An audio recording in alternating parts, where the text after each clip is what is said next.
Puji nama Tuhan. Selamat pagi, kita boleh bertemu kembali karena kasih dan cinta Tuhan buat kita semua. Mari kita mau datang kepada Tuhan. Saya undang untuk bangkit berdiri. Kita percaya bahwa Allah yang kita kenal di dalam Yesus Kristus adalah Allah yang besar, Allah yang dahsyat. Amin. Pelukis cakrawala. Amin.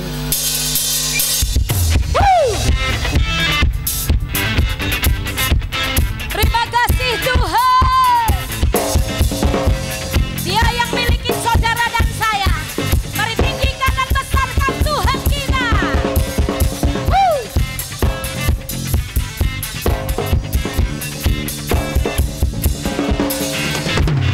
Pelukis cakrawala, merangkai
kasih Tuhan. Pagi hari ini kami menghampiri hadirat. Engkau sungguh indah, tiada taranya. Mari sambutlah Yesus Raja di atas segala raja. Oralama syanata fakayarala. Kami menghampiri Engkau pagi hari ini Tuhan. Haleluya. Thank you Jesus.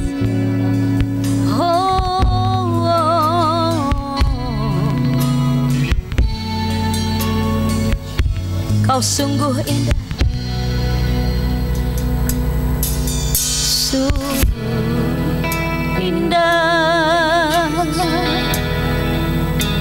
Dia Yesus. Terima kasih Tuhan. Dia ajaib, Dia mulia, Dia agung, Dia cinta daku, Dia cinta daku. Thank you Jesus. Ampuniku,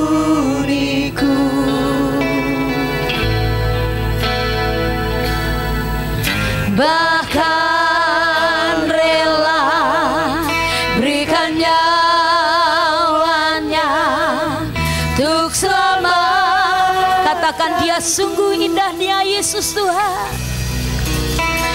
Dia sungguh indah,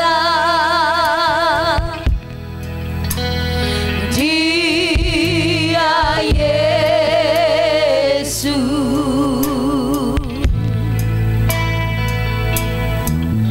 Dia ajaib, Dia mulia, Dia agung, Dia cinta daku, dan ampuniku.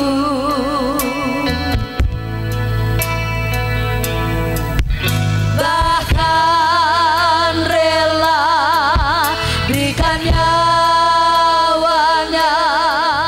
untuk selamatkanku.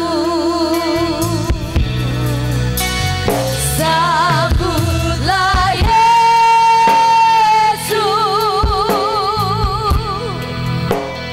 tinggikan Yesus,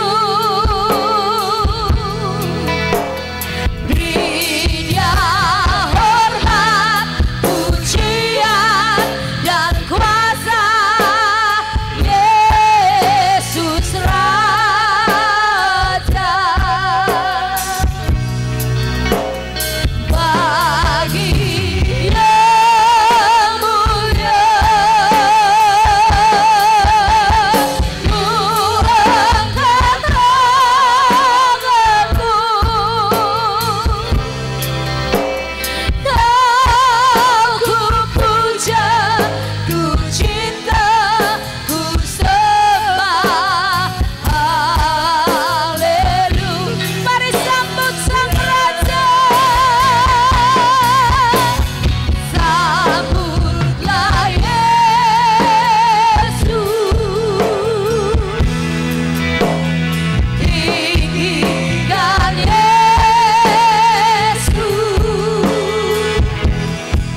Terima kasih Tuhan, Engkau Allah kami, Engkau Raja di atas segala raja. Kami mengucap syukur Tuhan, oleh karena Engkau sudah memberi kepada kami semuanya yang hadir di sini untuk memuji, memuliakan, dan menyembah-Mu. Bukan hanya dengan mulut, lidah, bibir kami saja, tetapi jiwa kami juga ikut memuliakan nama Tuhan. Karena itulah yang Engkau kehendaki, agar kami terus belajar dan belajar untuk bisa menyembah-Mu di dalam roh dan kebenaran firman-Mu. Terima kasih Bapa di surga, saat ini Engkau-lah yang akan beracara, dan kami semua yang hadir di sini Bapa di surga menunggu firman Tuhan yang akan Kau sampaikan kepada kami semua yang hadir. Kami percaya Bapa di surga bahwa firman yang Kau sampaikan kepada kami semuanya adalah firman kebenaran.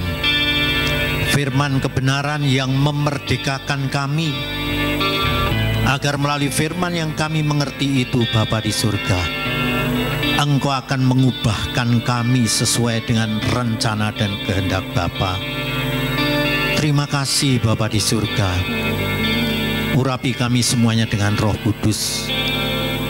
Hamba-Mu ya Tuhan yang saat ini membawakan firman. Tuhan, hamba tidak ada apa-apanya, tidak ada kemampuan dalam diri kami ya Tuhan. Karena itu hamba mohon Bapa, biarlah itu bukan dari keinginan dan pikiran serta keberadaan hamba ini, melainkan semua dari Roh Kudus yang berbicara melalui mulut lidah hamba ini, agar setiap apa yang kami sampaikan bukan dari kehendak kami, melainkan itu adalah karena kehendak Bapa semata. Terima kasih Bapa di surga. Kami mengucap syukur dan kami siap mendengarkan firman-Mu. Di dalam nama Tuhan Yesus Kristus kami mengucap syukur. Amin. Silakan duduk. Shalom. Pada saat ini memang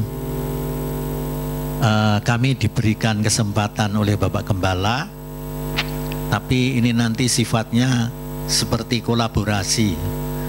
Jadi saya separuh, Bapak Gembala separuh. Ya, firman yang akan kita berikan, dan biarlah ini semuanya bisa memberkati kita semuanya.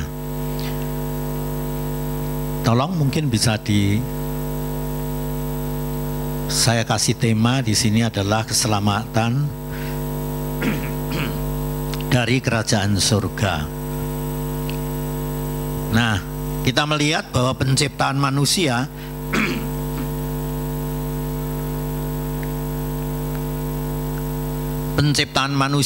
manusia diciptakan sungguh luar biasa, yaitu dikatakan di situ adalah segambar. Tapi tidak hanya segambar, melainkan juga dikatakan dalam Mazmur 8, mungkin naik sedikit. Di dalam Mazmur 8 di situ dikatakan bahwa hampir sama. Hampir sama, apanya hampir sama nanti ada di situ. Demikian juga kita diberi kemuliaan dan hormat. Serta apalagi dikatakan dalam ayat 7 bahwa kita semuanya adalah agung di hadapan Tuhan. Bahkan dikatakan dalam Kolose kita tidak bercacat, tak bercela. Itu kira-kira siapa itu yang diciptakan pertama? Adalah Bapak Adam kita ya, pertama kali ya. Dan kita lihat Bapak Adam ini juga bukan berasal dari seorang Bapak dunia. Tidak ada Bapak dunianya. Pak Adam ini diciptakan. Jadi memang diciptakan luar biasa oleh Tuhan. Yaitu apa? Dikatakan di sini bahwa segambar adalah persis Tuhan dengan ciptaannya itu mempunyai hal yang sama. Misalnya apa? Dalam pikiran dan perasaan itu sama. sehingga antara manusia ciptaannya Adam dengan Allah bisa berkomunikasi, bisa berelasi, bisa bersekutu, bisa bergaul. Sehingga kenyataannya pada saat Adam dan Hawa lahir itu pergaulannya hanya dengan Bapa saja, lain tidak ada, hanya berdua saja. Itu karena itu sebadan. Tetapi ciptaan Tuhan itu bukan sekedar ciptaan yang statis, tapi ciptaan Tuhan adalah ciptaan yang terus menerus sampai menuju kepada kesempurnaan. Demikian juga Adam yang sudah demikian luar biasa ciptaannya. Bapa ingin sekali nanti akan serupa semuanya dengan Bapa di surga. Itu yang terjadi. Diberi kemuliaan, diberi semua fasilitas untuk bisa menuju ke sana, sehingga pikiran dan perasaan itu sama dengan Bapa. Tapi kemudian apa yang terjadi? Bahwa dalam perjalanan itu jatuh dalam dosa. Kok iblis bisa ya di dalam sana itu ya, diberi kesempatan gitu berada di dalam Taman Firdaus itu. Bukan hanya ada di Taman Firdaus, iblis juga ada di sorga. Sehingga kalau kita baca dalam Wahyu 12 di situ diceritakan bahwa iblis itu dia pengen menjadi seperti Allah, dan pada saat iblis tidak berhasil karena diperangi juga oleh malaikat-malaikat Tuhan, sehingga dia dibuangnya di bumi. Dan ciptaan pertama adalah bumi, Tuhan itu menciptakan itu. Sedangkan ciptaan pertama bumi itu seharusnya bagi Bapa waktu itu adalah ciptaan yang kekal. Manusia pun yang diciptakan Adam adalah manusia yang kekal, bukan manusia yang sementara, tapi manusia sorga. Itu yang diciptakan oleh Tuhan. Tapi karena jatuh dalam dosa, digoda oleh iblis dalam bentuk ular, maka yang hilang dalam Roma 3 ayat 3 mungkin terus dinaikkan lagi. Dalam Roma 3 ayat 23 itu dikatakan bahwa telah kehilangan kemuliaan Tuhan. Ini kejadian 1 ayat 2, terus naik lagi. Kejadian 2 ya, oke, dihembuskan nafas itu hidup, terus lagi.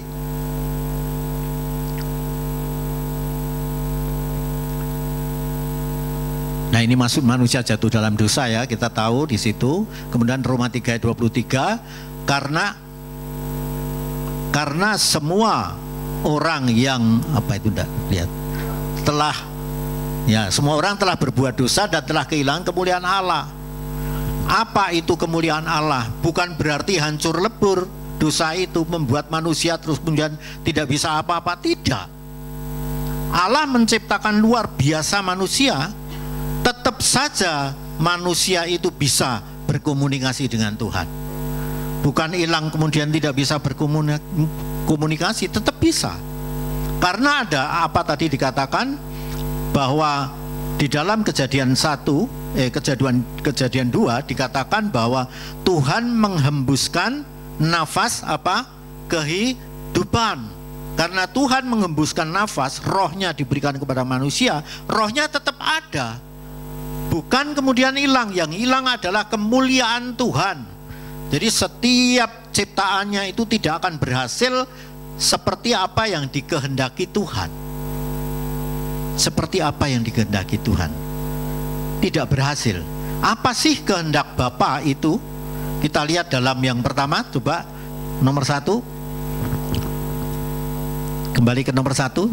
Nah, tujuan itu Bapa mempunyai tujuan, yaitu usaha Tuhan mengembalikan manusia kepada rancangan Allah semula, sehingga manusia kembali menjadi segambar, serupa, hampir sama, agung, mulia, terhormat, dan tak bercacat, tak bercela dalam sistem kerajaan surga. Jadi Tuhan Bapa ini, Bapa khususnya sebelum Yesus turun, Bapa itu sudah mengutus putranya yang tunggal. Karena pada saat Adam jatuh dalam dosa, Allah yang berinisiatif untuk menyelamatkan manusia.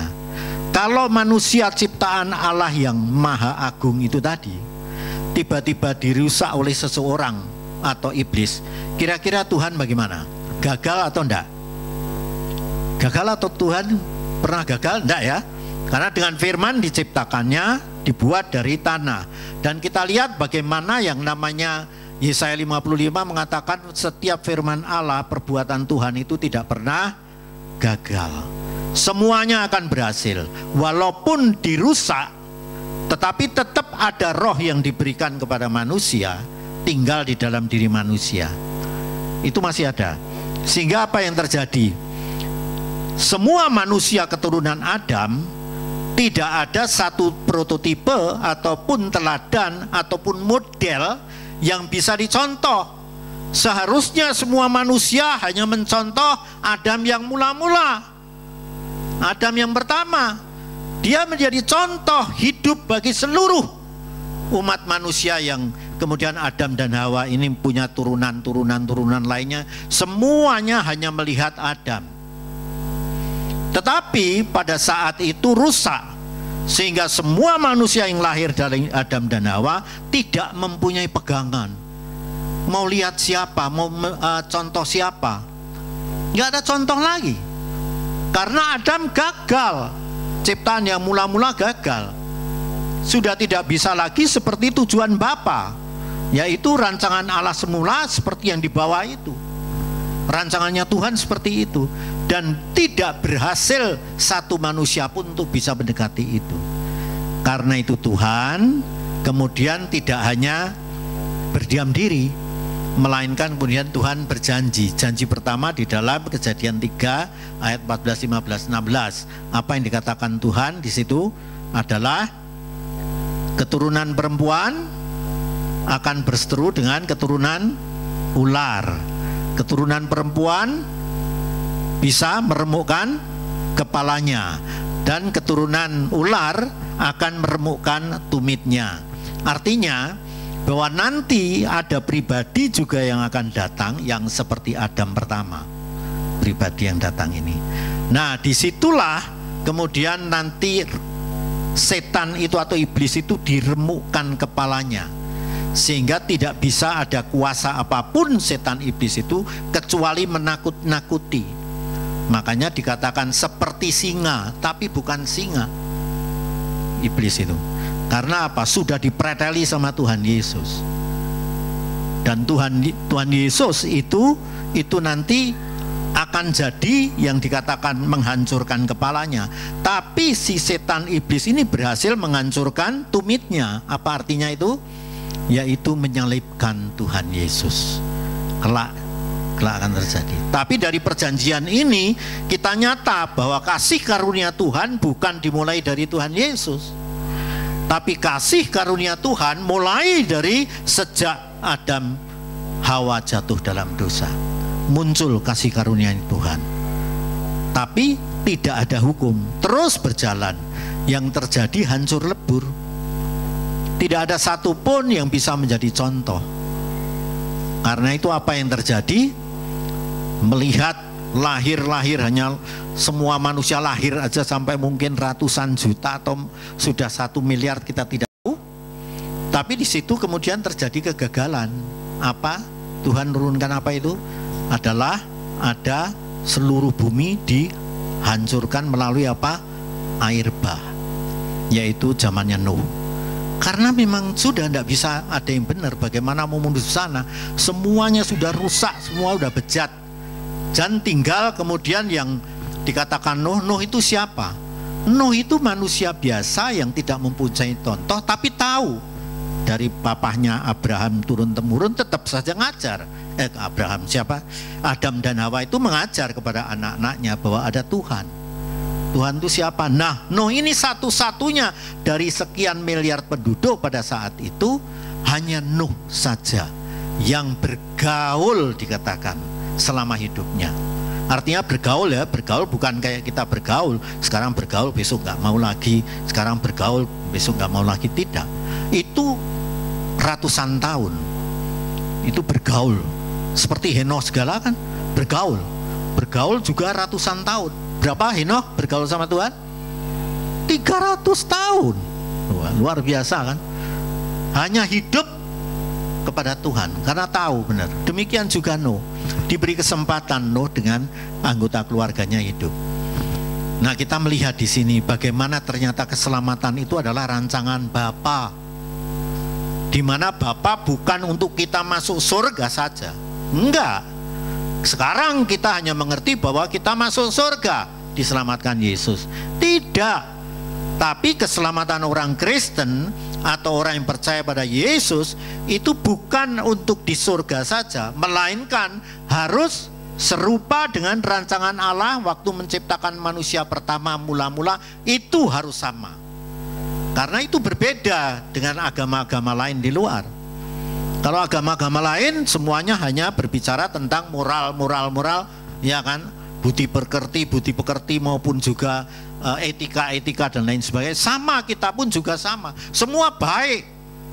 Tapi orang Kristen ada bedanya, jauh beda. Karena Bapa ini menghendaki kita apa? Kita sempurna seperti Bapa. Dalam Matius 5 ayat 48 dikatakan, hendaklah kita sempurna seperti Bapa sempurna.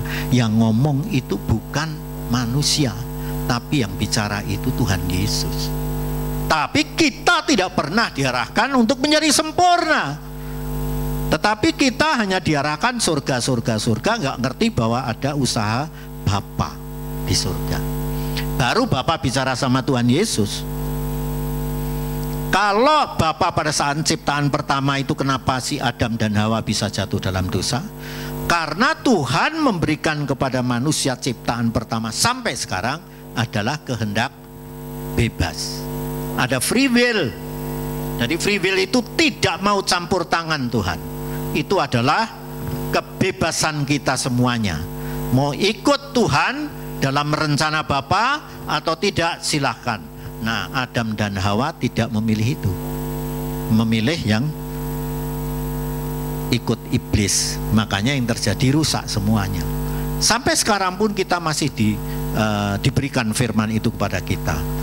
Nah, oleh karena itu, ini adalah rencana Bapa. Dia turunkan Tuhan sendiri yang turun ke dunia. Artinya Yesus sendiri putranya yang tunggal. Tapi dengan pesan semuanya itu, bahwa keilahiannya harus dilepas. Yesus sama Adam sama-sama tidak punya bapa dunia. Sama. Yang sana dibuat dari tanah, Yesus dari roh yang turun. Ya, roh Allah yang turun jadi putra, jadi manusia. Tapi sama-sama. Cuman kalau dari sana itu adalah dari tanah dunia yang sudah dikutuk pada saat jatuhnya Adam dan Hawa. Kenapa dunia dikutuk? Karena dunia ikut juga berdosa. Dikutuk sudah. Tanah dikutuk, semua bumi ini sudah dikutuk. Karena itu kita lihat bagaimana Tuhan bekerja pada saat mula-mula. Kita lihat bagaimana Tuhan bekerja itu, dia memakai nabi-nabi yang atas nama Tuhan berbicara kepada rakyat semuanya bahwa harus percaya kepada Tuhan itu, ya kan? Mulai dari situ ada, ya kan, nabi siapa aja dari Nuh, kemudian sampai kepada raja-raja ataupun nabi-nabi semuanya itu dipakai Tuhan satu-satu di antara sekian miliar orang gitu. Cuman satu aja. Nanti kalau satu ini sudah tidak benar, diganti raja. Raja ini tidak benar, diganti lagi. Terus Tuhan gitu caranya bekerja. Kita harus mengikuti, tapi tidak bisa semua mengikuti. Tapi ada yang baik tetap mengikuti. Ya kan? Kalau kita lihat, walaupun kemuliaan Allah hilang, Henokh itu tetap bisa diangkat. Artinya kan luar biasa dia mau bergaul sama Tuhan. Tapi setelah kita lihat 300 tahun bergaul, siapa yang mau di sini bergaul sama Tuhan? Tidak ada yang mau. Apalagi zaman sekarang, zaman yang tambah bejat, tidak pernah bisa memberikan jaminan baik. Tidak bisa dunia itu mau baik. Dunia itu pasti sudah dikutuk, mau dihancurkan Tuhan. Nah, ini yang terjadi. Saya sampai jam berapa ya, Bu Maya? Nanti kalau kebablasan 10 menit. Oke. Jadi Karena sudah demikian berjalan dengan semuanya, bukan gagal Tuhan, tetapi memang belum saatnya Yesus datang, sampai akhirnya Yesus datang. Yesus sama, Yesus dari roh, kalau ini dari daging.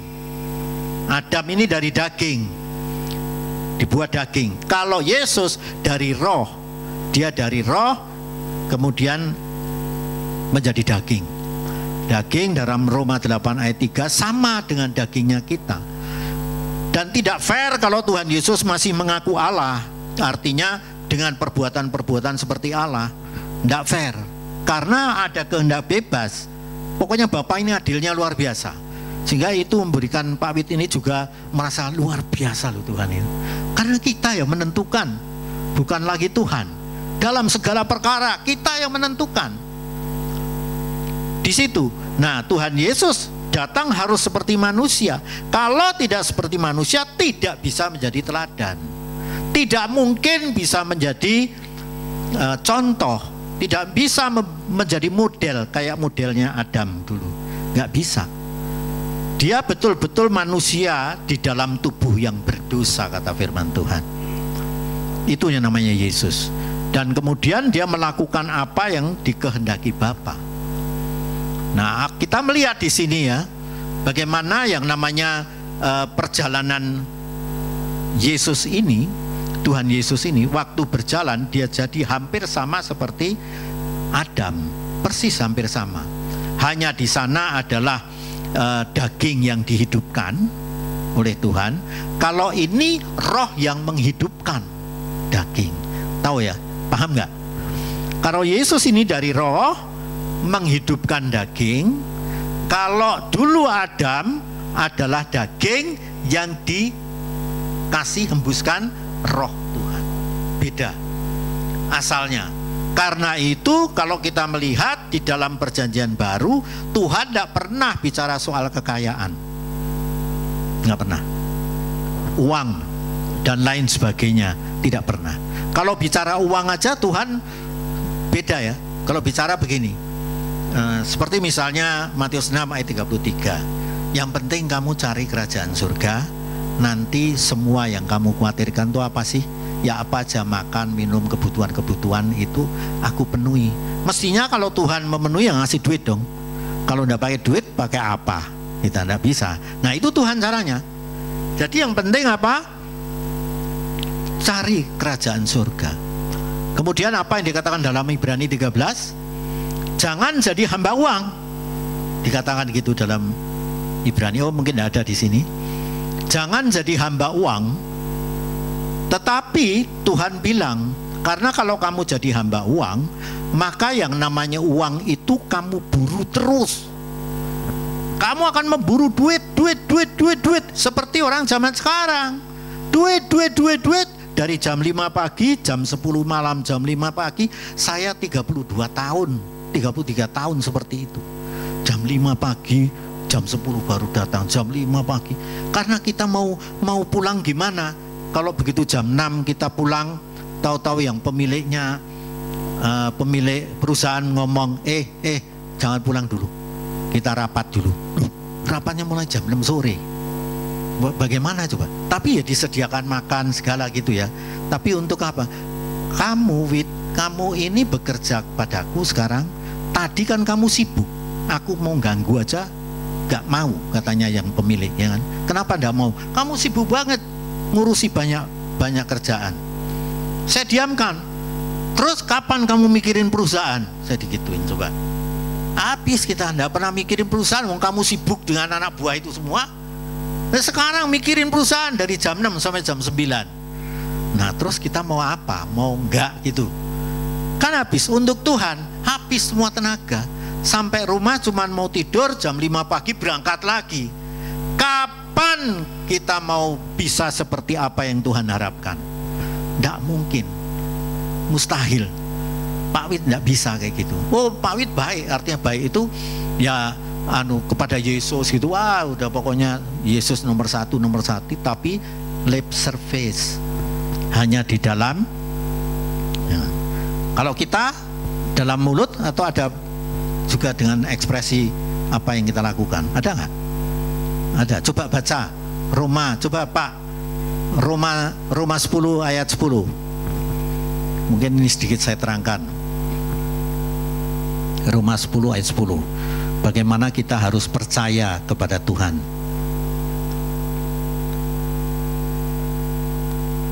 Bisa?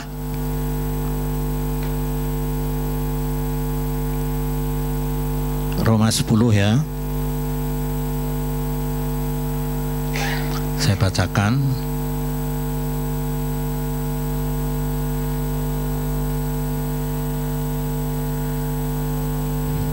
Oke, saya baca aja ya.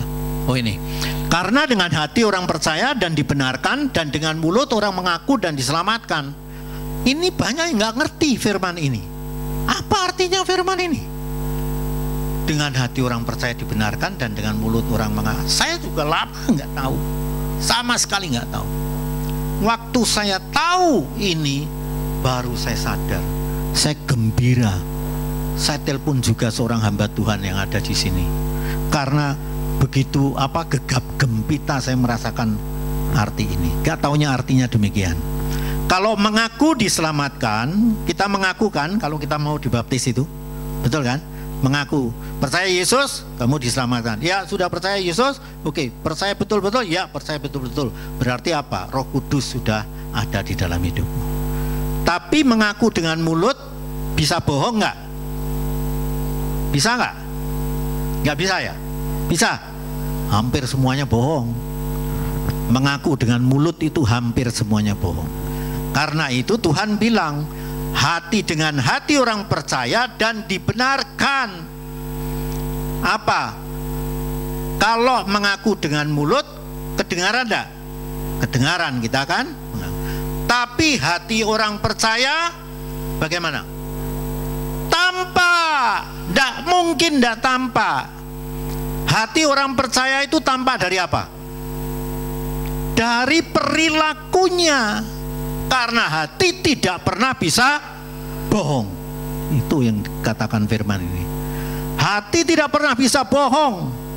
Karena itu dengan perilakunya terekspresi. Kalau aku percaya pada Yesus, aku pun terekspresi bahwa kelakuanku harus sama dengan Yesus. Itu yang disukakan Bapa, seperti rencana Bapa mula-mula itu. Kalau kamu berjalan seperti Yesus, maka kamu persis sama dengan apa yang aku inginkan. Ya kan? Kasihan orang-orang perjanjian lama tidak ada model. Kita puji Tuhan ada model, yaitu Yesus Kristus. Tapi jangan terus-menerus hanya buru-buru apa? Duit. Kalau memburu duit, Tuhan bilang, kalau kita baca luar biasa deh firman Tuhan itu.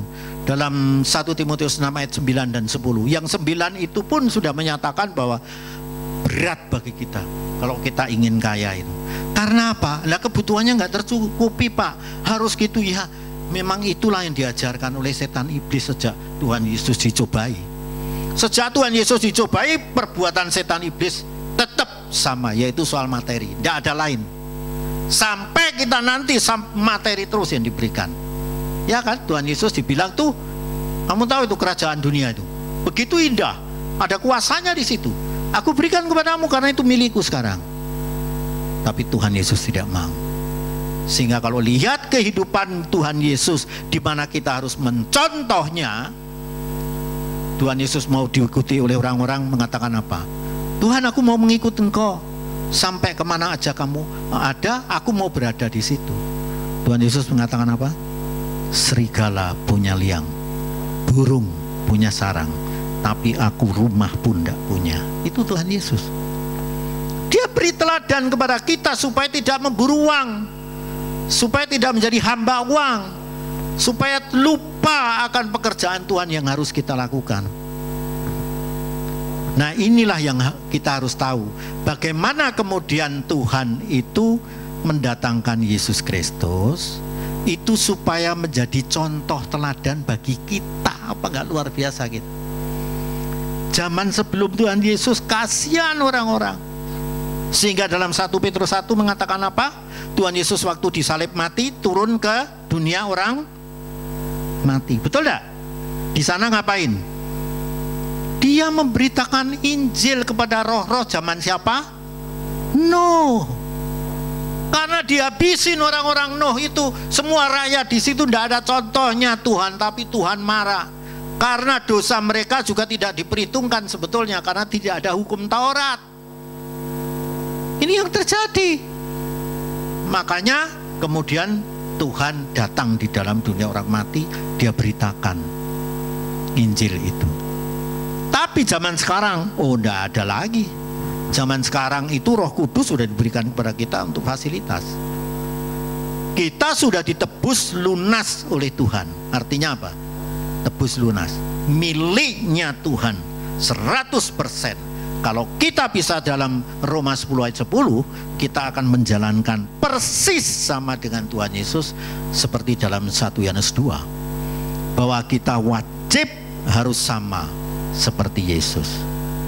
Ini yang dikatakan firman Tuhan, ya kan? Tapi manusia nggak mau, ya kan? Saya kira saya ini cukup sekian dulu, akan dilanjutkan. Cuman nanti kalau yang jam 10 saya akan meneruskan lagi di situ sampai yang sore adalah tentang bagaimana manusia harus sama seperti Yesus. Akhirnya kita akan tahu semua. Terima kasih. Monggo Pak Amos. Ya, puji Tuhan. Ya, Bapak Ibu Saudara sekalian, hari ini kita belajar bahwa Tuhan berkehendak dalam setiap kehidupan Bapak Ibu Saudara sekalian itu, saudara dan saya itu dikembalikan kepada kehendak Allah yang semula. Jadi kalau saudara lihat kebenaran firman Tuhan yang barusan kita dengar pagi hari ini, ya, sebenarnya Tuhan itu punya kehendak supaya saudara dan saya itu bahasa sederhananya gak usah begitu repot, gak usah begitu sibuk, saudara. Karena apa? Saudara dan saya itu semuanya itu sudah disediakan oleh Allah, tinggal saudara dan saya itu mengelolanya. Nah, Tuhan sedang mengendaki supaya saudara merawat, mengelola. Nah, bagaimana saudara dan saya bisa menjadi manusia yang dipercaya oleh Allah untuk menjadi pengelola yang merawat, saudara, seperti waktu Allah punya tujuan dari awal. Nah, rencana Allah yang dari awal, saudara, tujuan Allah ya dari awal tadi sudah ditulis, boleh dimunculkan dari yang pertama tadi, tujuan, saudara.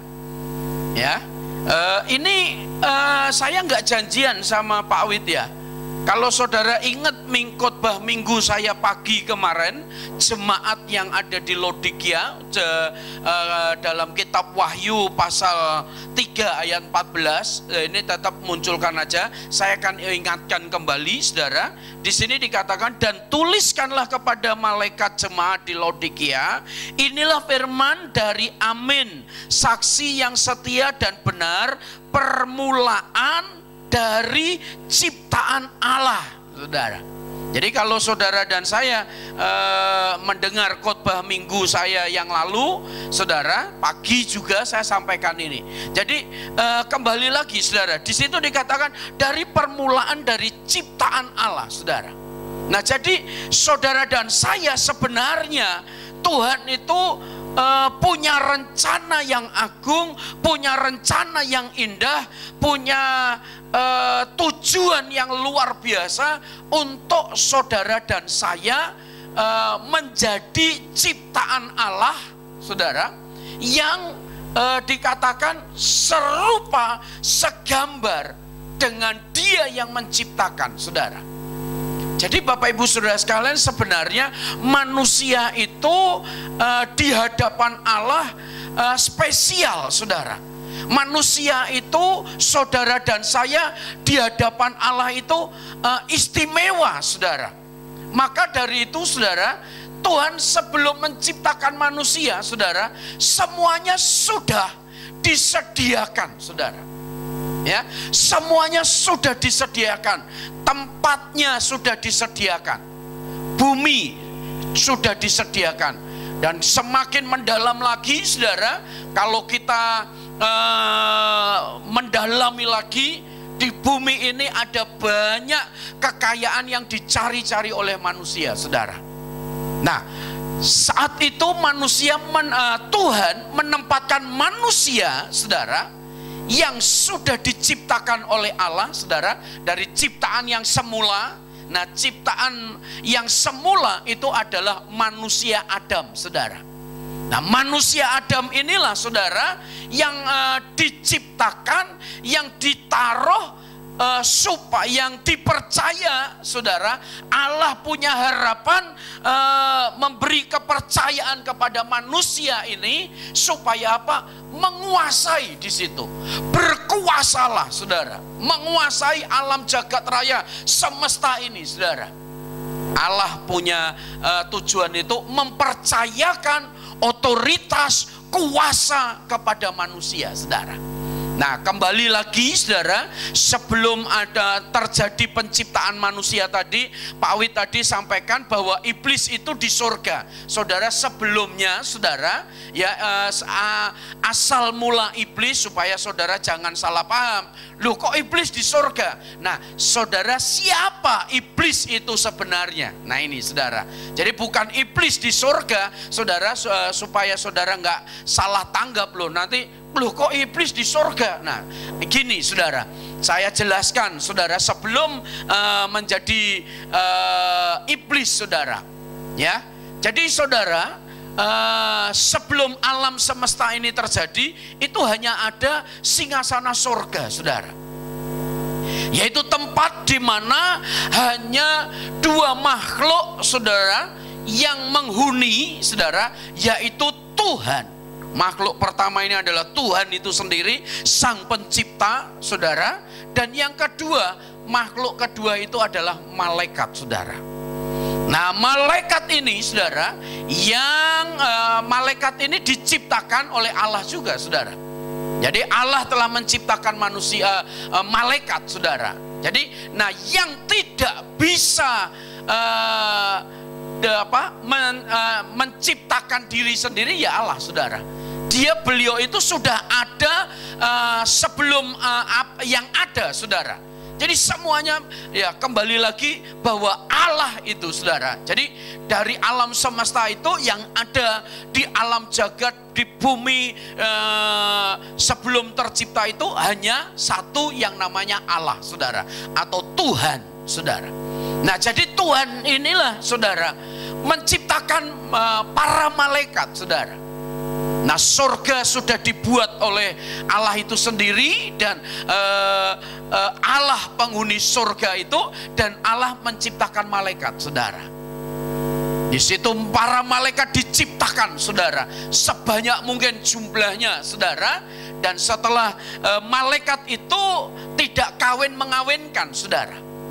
Malaikat itu roh, saudara. Ya, malaikat itu roh yang bisa menyerupai, saudara, bentuk dengan ciptaan-ciptaan yang lain, saudara. Nah, tentunya malaikat merubah diri jadi tanaman, enggak seperti itu, saudara. Ya, jadi malaikat itu tidak berjenis kelamin, saudara. Jadi seringkali kita ini menggambarkan malaikat itu, kalau Natalan, saudara, malaikat itu wanita pakai sayap, saudara. Nah, kalau saudara belajar tentang dimensi malaikat, saudara, malaikat itu, saudara, ada beberapa jenis, saudara. Ada beberapa bentuk, saudara. Jadi malaikat yang melayani worship, saudara, itu kalau saudara baca dalam kitab Wahyu, mereka yang mengenakan sayap, saudara. Ada beberapa penglihatan, saudara. Jadi malaikat, saudara, yang melayani Allah, saudara, dengan, makanya musik kita ini tidak ada apa-apanya, saudara. Karena musiknya, kalau saudara baca dalam Alkitab itu, ketika malaikat mengepakkan sayapnya, saudara, itu terjadi irama, dinamika musik yang sangat luar biasa, saudara. Makanya, saudara, pemimpin musik konser di sorga yang terhebat, saudara, itu namanya Lucifer, saudara. Malaikat Lucifer ini. Malaikat Lucifer ini, saudara, dia pekerjaannya melayani Tuhan. Pekerjaannya menginstruksikan, saudara. Dia yang sering menghibur Tuhan, saudara. Dia yang sering melakukan konser di sorga, saudara. Dan semua, saudara, seluruh malaikat yang ada di sorga itu dalam kendalinya beliau, saudara. Saat itu, saudara. Nah, semuanya dalam otoritasnya dia, saudara. Untuk menyembah dengan tarian, imajinasi, dengan dinamika, suasana gembira, suasana yang sangat luar biasa, saudara. Itu instruksinya namanya Lucifer ini, saudara. Nah, Bapak Ibu Saudara sekalian, dosa awal, saudara, dosa awal timbul ini dari sini, saudara. Ya, dari sini timbulnya dosa awal, saudara. Dosa awal itu bukan berzina, saudara. Dosa awal itu bukan pembunuhan, saudara. Dosa awal yang lahir, saudara, ketika ada pemberontakan itu, saudara. Jadi dosa awal itu kalau saya melihat, saudara, dosa awal itu ketika muncul, saudara, ada sebuah kesombongan yang terjadi di dalam diri malaikat ini, saudara. Ya, asal mulanya ini, saudara. Kenapa ada jadinya iblis, setan, dan segala macam ini, saudara. Nah, Bapak Ibu Saudara sekalian, ketika kesombongan menguasai Lucifer ini, saudara. Ketika kesombongan ini menguasai dirinya, saudara, karena dia merasa bahwa dia bisa mengendalikan penghuni sorga malaikat ini. Dia berusaha, saudara, menggeser, saudara, posisi Allah. Mau kudeta di sorga, kalau bahasa politiknya begitu, saudara. Mau menggeser, mau mengusir Allah ini, saudara. Karena apa? Dia merasa memiliki kemampuan yang hebat, memiliki otoritas yang sangat luar biasa. Seluruh malaikat, saudara, taat sama dia, saudara. Ya, panglima-panglima malaikat, saudara, itu tunduk sama dia, saudara. Termasuk malaikat Mikael, saudara. Makanya, saudara, panglima yang menguasai malaikat itu, saudara, malaikat Mikael, saudara. Musuhnya Lucifer ini ya Mikael ini, saudara. Nah, jadi supaya Bapak Ibu Saudara sekalian memahami tentang sejarah dalam perjalanan kebenaran ini, saudara. Jadi dari situ, Bapak Ibu Saudara sekalian, ketika malaikat Lucifer ini akhirnya dia berkata dalam kitab Yesaya yang mengatakan aku.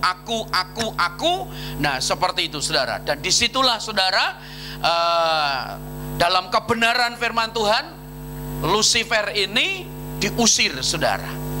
Diusir dari surga, saudara, dilempar ke bumi. Makanya ayat mengatakan, saudara, bahwa ada roh yang melayang-layang, gentayangan, saudara. Karena apa? Tidak ada tempat, saudara. Dilempar dari surga, saudara. Makanya di dalam alam roh pekerjaannya Lucifer, setan, iblis ini, dia selalu bekerja, saudara, di alam roh, saudara. Dan dia pengen mendapatkan tempat. Kalau saudara baca dalam kitab Lukas atau Matius mengenai tentang 7 roh yang jahat, saudara.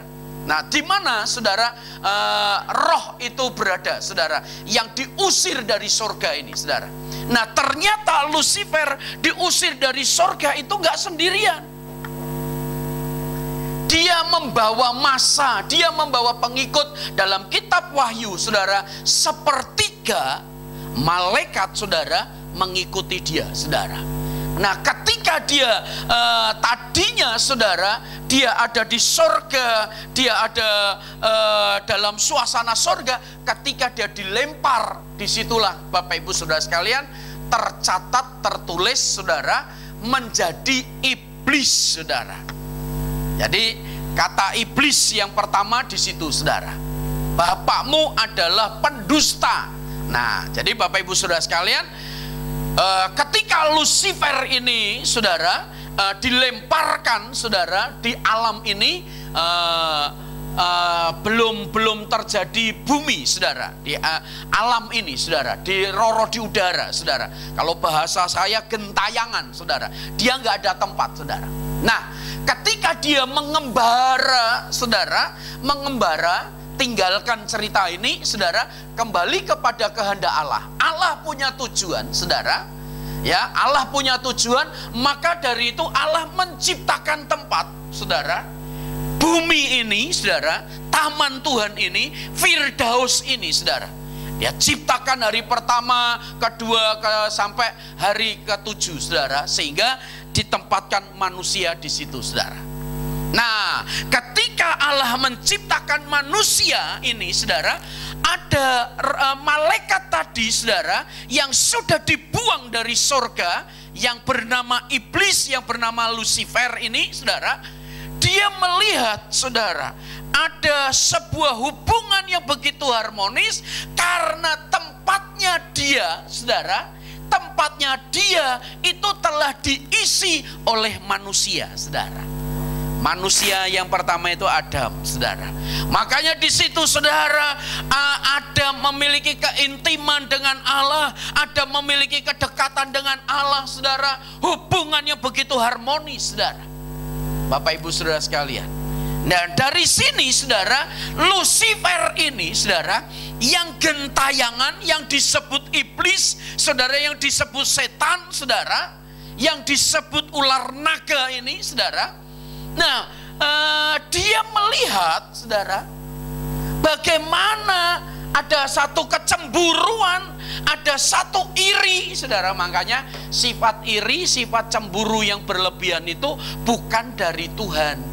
Dari mana? Yang nyebar virus iri, yang menyebar virus kebencian, yang menyebar virus yang negatif ini, ya ini saudara.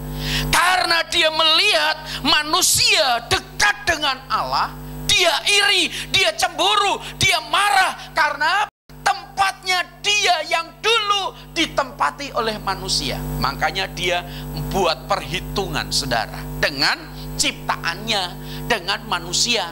Makanya Bapak Ibu Saudara sekalian, ketika Alkitab mengatakan bahwa iblis itu dikutuk menjadi ular saudara, makanannya apa saudara? Tanah, debu tanah saudara. Nah, maka itu adalah simbol saudara. Nah, debu tanah makanan setan ini, ular ini, yaitu manusia, saudara dan saya yang berasal dari debu tanah ini. Makanya dia berusaha ingin makan sama saudara, ingin menghancurkan saudara. Seperti itu saudara.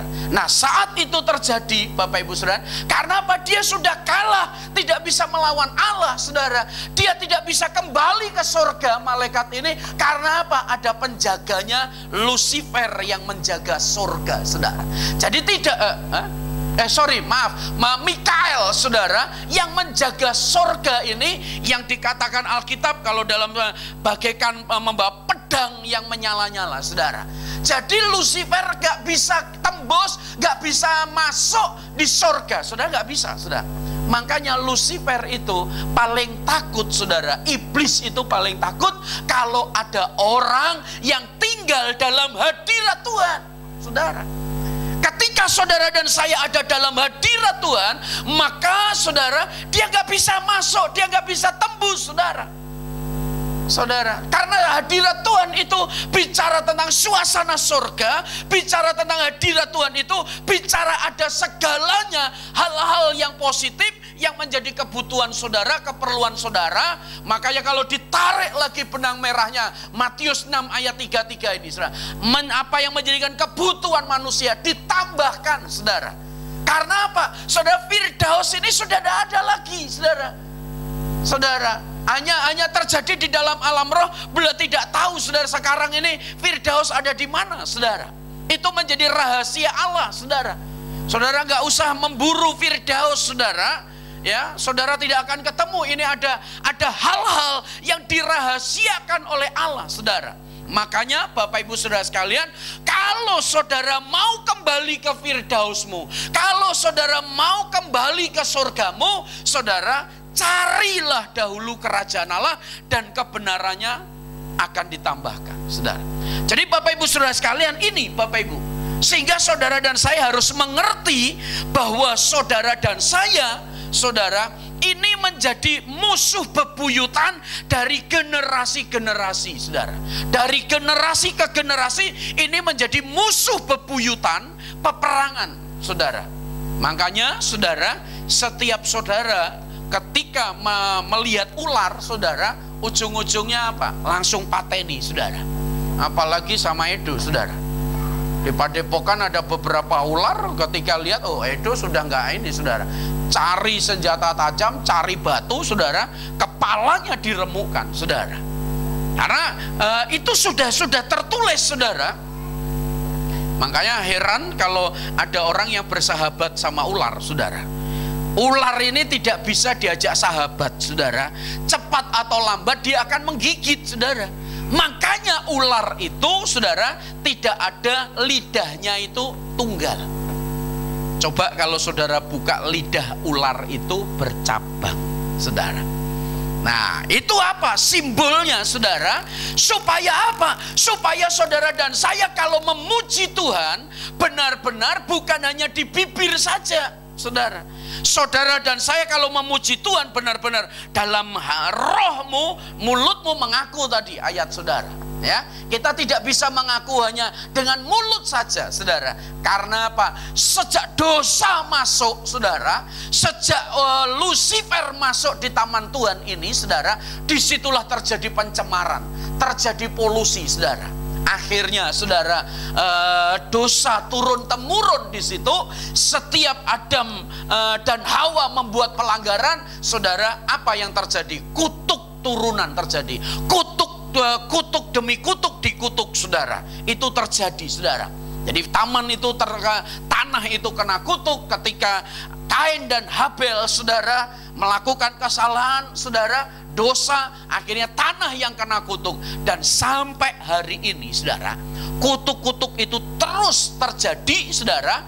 Dan puji Tuhan, Bapak Ibu Saudara sekalian, Tuhan tidak berhenti sampai di sini, saudara. Makanya Tuhan tidak berhenti sampai di sini, maka Tuhan harus, saudara, harus menyelamatkan ciptaannya ini. Ciptaan yang istimewa, ciptaan yang mulia, saudara. Kasih yang begitu sempurna dari sejak awal, saudara. Allah telah mengutus nabi-nabinya, Allah telah mengutus rasul-rasulnya, Allah telah mengutus Nabi Henok, saudara. Allah telah mengutus nabi-nabi Yeremia, Yesaya dan sebagainya, saudara. Itu tujuannya apa? Untuk menarik, saudara, supaya manusia ini ke jalan Allah, supaya manusia ini kembali ke tempat yang Tuhan sediakan, saudara. Makanya di situ zamannya Nuh, saudara.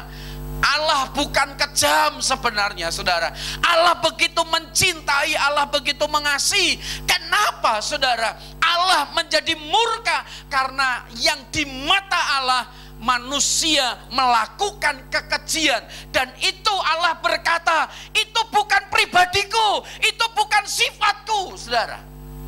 Maka Allah menghancurkan, saudara, manusia itu dengan Nuh, saudara, dengan air bah, saudara. Dan hari ini Bapak Ibu Saudara sekalian, demikian juga hari ini Bapak Ibu Saudara, aplikasi dengan sekarang ini, saudara. Karena demikian juga, karena apa? Saudara, Allah sedang melihat ke bumi bahwa manusia tidak sungguh-sungguh mencari Allah. Makanya, saudara, ada virus ini, saudara. Ada virus ini supaya apa? Supaya saudara sadar Kalau saudara nggak sadar, ya mati dengan virus saudara. Tapi kalau saudara sadar dan kembali ke jalan Allah, kembali kepada Tuhan, hidup keberkenan di hadapan Tuhan, saya percaya Tuhan memagari saudara, Tuhan melindungi saudara. Saudara coba lihat, dari zamannya Nuh, saudara, Tuhan mengirimkan bahtera, saudara, dari generasi ke generasi, saudara, dari abad ke abad, saudara, dari tahun ke tahun. Kita bisa lihat, saudara, membaca ini. Jadi Bapak Ibu Saudara sekalian, pagi hari ini ayo kembali kepada tujuan ilahi. Tujuan semula bahwa saudara dan saya dikembalikan kepada siapa dirimu yang sesungguhnya di mata Allah, saudara. Siapa diri kita di mata Allah? Tuhan melihatnya, engkau berharga di mataku, engkau mulia di mataku. Dan Alkitab mengatakan engkau adalah harta karun, saudara. Jadi Bapak Ibu Saudara sekalian, hari-hari ini jangan sia-siakan hidup Bapak Ibu Saudara sekalian. Jangan sia-siakan hidupmu hari-hari ini, bahwa engkau adalah milik Allah, saudara. Bahkan Allah membeli saudara dengan harga yang sangat mahal. Saudara, hargamu bukan 1 miliar, hargamu bukan 2 miliar, saudara. Hargamu bukan 10 miliar, hargamu bukan 1 T, saudara. Tapi kalau engkau mengerti hidup kekekalan, saudara, oh Bapak Ibu Saudara, engkau menikmati lebih dari ratusan triliun, saudara. Bapak Ibu Saudara sekalian, karena apa? Betapa berharganya diri Bapak Ibu Saudara sekalian di hadapan Allah. Sampai apa? Allah, saudara, Dia yang maha mencipta, saudara, Dia harus merubah dirinya, saudara, menjadi manusia. Bayarnya apa? Bayarnya dengan darah Allah, saudara, dengan darah anak domba Allah. Dengan siapa? Yesus itu, saudara. Kalau Yesus, saudara, bukan dari daging, saudara, tapi struktur kehidupan atau tubuhnya Yesus, roh, jiwa, tubuh, saudara. Kalau kita tubuh, jiwa, roh, saudara. Jadi Bapak Ibu Saudara, tubuh saudara, jiwa saudara harus saudara menuju dalam roh, kesempurnaan, saudara. Nah, Allah yang roh ini, saudara, harus saudara menjadi jiwa dan menjadi tubuh. Supaya apa? Supaya kehadirannya saudara bisa melihat. Karena apa? Allah tidak bisa dilihat dengan mata jasmani, saudara.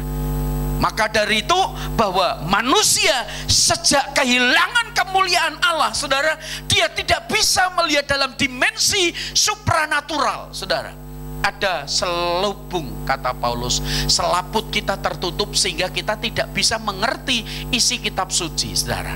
Maka dari itu, saudara, ketika engkau menerima percikan darah Yesus, saudara, seharusnya saudara bisa melihat dengan kacamata Allah, melihat dunia ini, melihat firman Tuhan ini dengan roh hikmat daripada Allah. Sehingga saya percaya ketika engkau mengerti ini, akan menjadi orang-orang Kristen yang cerdas dan berhikmat, saudara. Dan engkau dibenarkan di mata Allah.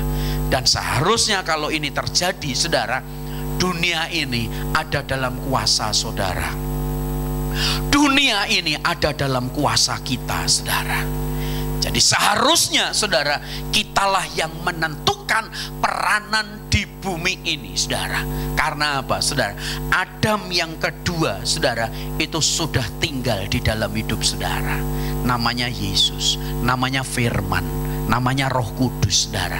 Nah, seharusnya kalau itu terjadi dalam hidup saudara, tidak ada lagi alasan untuk saudara khawatir, tidak ada alasan untuk saudara cemas, tidak ada alasan untuk saudara takut, tidak ada alasan untuk saudara bimbang. Yang ada dalam diri saudara, di dalam pikiran jiwa saudara, dikuasai oleh damai sejahtera, dikuasai oleh kebenaran firman Tuhan, dikuasai oleh firman Allah. Nah, kalau saudara dikuasai oleh firman Allah, dari firman itu mampu menciptakan yang tidak ada menjadi ada. Ketika Allah berfirman, jadilah matahari, tidak ada media, hanya memperkatakan. Nah, saudara, kalau saudara hidup dalam kebenaran firman Tuhan, di dalam seluruh kehidupan saudara dikuasai oleh firman. Ketika dalam kehidupan saudara, Bapak Ibu Saudara, ada banyak contoh di dalam Alkitab. Ketika Elia datang melihat ada seorang janda, saudara, dan saat itu terjadi kelaparan, saudara, dan Elia berkata, apa yang ada padamu? Saudara, yang dia punya hanya buli-buli, saudara, dan hanya segenggam tepung dan sebotol minyak. Saudara, kembali lagi pada zaman Musa. Musa, apa yang ada padamu? Tongkat. Saat hari ini saya mau katakan kepada Bapak Ibu Saudara sekalian, saya melanjutkan pertanyaan ini. Apa yang ada padamu, saudara? Ini renungkan, saudara. Apa yang ada pada dirimu, saudara? Yang ada dalam diri saudara, firman Tuhan memberikan contoh, memberikan perumpamaan, saudara. Ada 3 hamba yang datang, saudara, kepada tuannya. Satu hamba dikasih 5 talenta, yang hamba kedua dikasih 2 talenta, yang hamba yang ketiga di 1 talenta, saudara. Artinya apa? Setiap saudara dan saya diberi kemampuan yang berbeda-beda. Tapi saya percaya satu saja yang kau punya, kalau itu engkau kembangkan, saudara akan menjadi orang hebat. Saudara, Musa, apa yang dia punya? Hanya sebuah tongkat. Apa artinya sebuah tongkat yang ada di tangannya? Di kacamata manusia, saudara, tidak begitu berarti, tidak begitu banyak fungsinya, saudara. Tapi ketika sesuatu yang ada dalam diri saudara di kacamata dunia itu nggak berarti, tapi ketika itu ada di tangan Tuhan, tidak ada saudara yang tidak berguna di mata Allah. Semuanya saudara berarti. Ketika engkau menjadi berarti, engkau mengetahui kembali tujuanmu, bahwa usaha Tuhan mengembalikan manusia kepada rancangan Allah semula. Jadi berdirilah bersama dengan saya dan kau berkata kepada Tuhan, Tuhan, hari ini aku paham, hari ini aku ngerti sekarang. Ketika engkau mengerti, saudara, sambut masa depan yang gilang gemilang untuk saudara. Sambut masa depan yang cerah, masa depan yang luar biasa datang menghampiri Bapak Ibu Saudara sekalian. Karena apa? Engkau bukan diciptakan untuk menjadi orang yang gagal. Mari kita bangkit berdiri.